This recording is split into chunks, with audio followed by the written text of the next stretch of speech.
Some new Phantasy Star TTRPG news is launched. The FAQ is now live on skydawgames.com/fantasystar. The website hasn't updated much, so it looks the same as it used to, except now there's a little blurb about the FAQ page, and when you click on that, the FAQ is broken up into general questions, role-playing game, and lore guide section.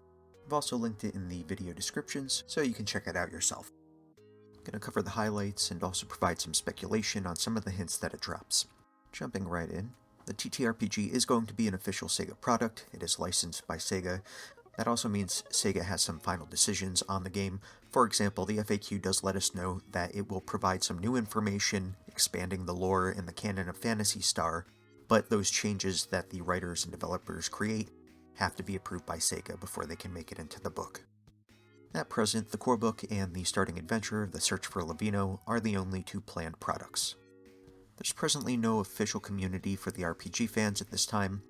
There are plans to create such a place. In the meantime, if you're familiar with a good Discord channel, subreddit, or something of the likes, let us know in the comments. Some of the differences between Phantasy Star TTRPG and 5th edition D&D are outlined in the FAQ. They state that they advertise the game as powered by Esper Genesis rather than powered by 5th edition D&D because of some of the new unique elements that were added to the Esper Genesis RPG that aren't present in 5th edition Dungeons & Dragons. Changes include spaceship and starship combat rules. These were already announced. I did want to mention I found the basic rules for Esper Genesis RPG through drivethrurpg.com. I've also linked that in the description of this video.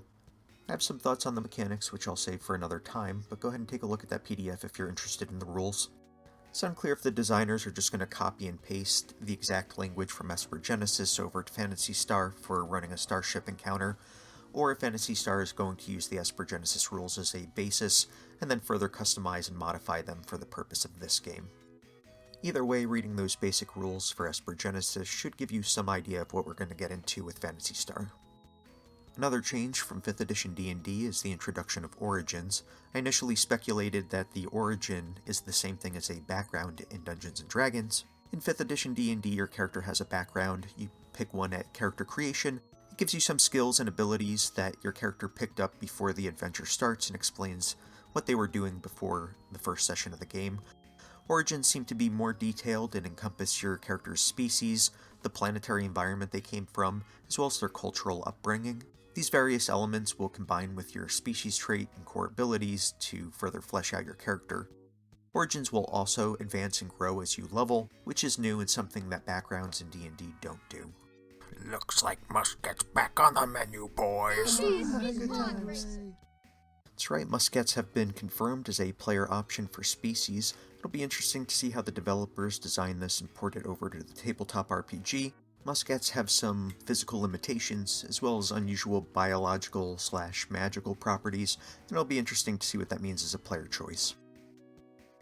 In addition to your character's origins, you'll select a profession. Professions will provide you some of the skills, tools, and techniques your characters can use. The combination between your profession and your origin determine your encounter stats.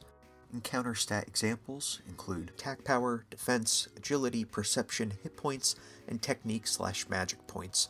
Some of these terms exist in 5th edition D&D and Esper Genesis, such as hit points and perception.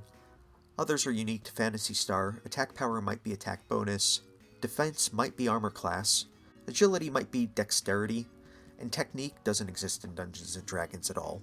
Magic points are an optional rule in the Dungeon Master Guide, and I'm not sure if Phantasy Star is using that optional rule or created their own.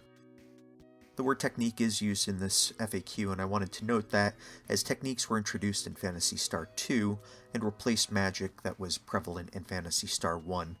Changing from magic to techniques is not just a video game designer decision, but is also part of the Phantasy Star timeline and story, and demonstrates how the Algol systems, cultures, and people actually changed over several thousands of years.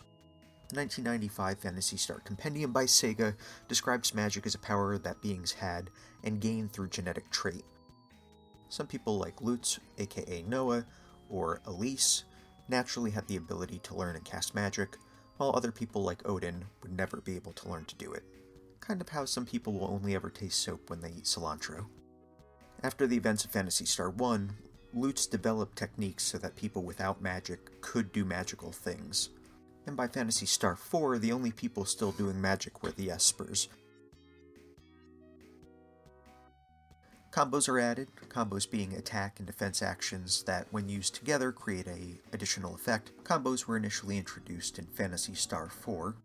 The game will add Karma and Bane dice, which can be added to die pools for dramatic dice rolls. There will be extra rules for social encounters and complex skill checks.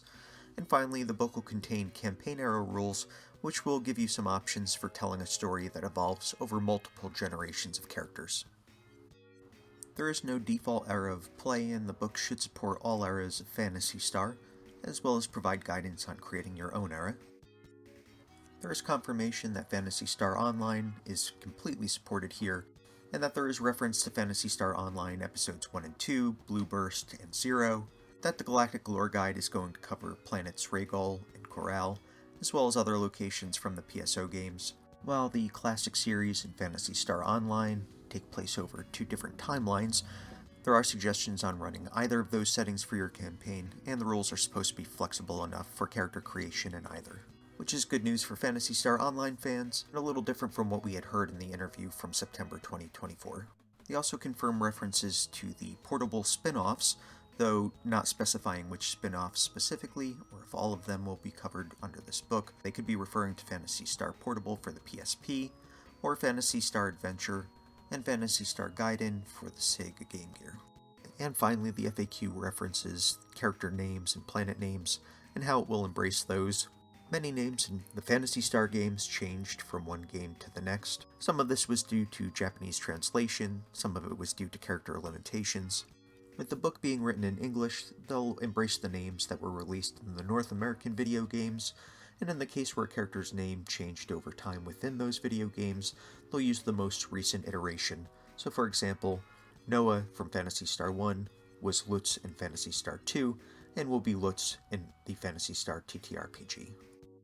There will be a few exceptions to this rule. For example, Lashik is used in Phantasy Star 4, and Lassic is used in Phantasy Star 1 and 2, and due to being tied to special in-universe events, Lassic will be used for that character. Those were the major updates that they provided in the FAQ. It's not clear if this FAQ was a one-time thing, or they will continue to expand it over time. I'm going to keep an eye on it and provide updates here as I find them. And until next time, that's it. That's the show. Thanks for listening.